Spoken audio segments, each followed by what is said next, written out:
એક બેન તપેલીમાં દૂધ ગરમ કરતા હતા. તપેલી એડાને આમ કરીને આમ હાથ લઈ લીધો તરત જ. એટલે બેન તપેલી સામે વાતો કરતા હતા કે હે તપેલી તું કેમ તપેલી? તપેલીને વાચા ફૂટી. બેન હું તપેલી એટલે તપેલી. બાંધવા માંડ્યા. પછી થોડાક હાથ દાઈજો તો ઠંડ છાસ વાળો કર્યો અને પછી ફરી પાછા તપેલી સામે ગયા. પાછો હાથ નાખ્યો આમ કરીને આમ કર્યો, એ તપેલી દયા કરી. ઝઘડવા માંડ્યા. પછી કોઈ માણસે એમ કીધું કે શું કામ છે? મારે દૂધ જોઈએ છે.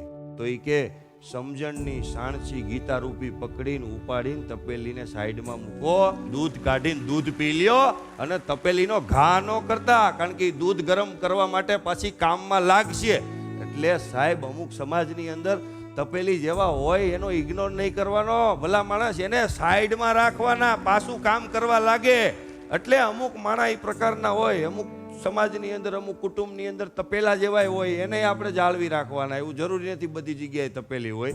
એટલે બધાની પ્રકૃતિ અલગ છે. એટલે એક્સેપ્ટ કરવાનું. નો કમ્પ્લેન્ટ નામનું જીવન. કોરોના પછી સ્મશાનની અંદર લાઈનની અંદર માણસો સળગવા માટે હતા, એમાંથી બચ્યા છે. તો આનાથી મોટી ઈશ્વરની કૃપા કઈ હોય ભલા માણસ? થેન્ક યુ ઈશ્વર, થેન્ક્સ વાલા એમ કહેવાનું.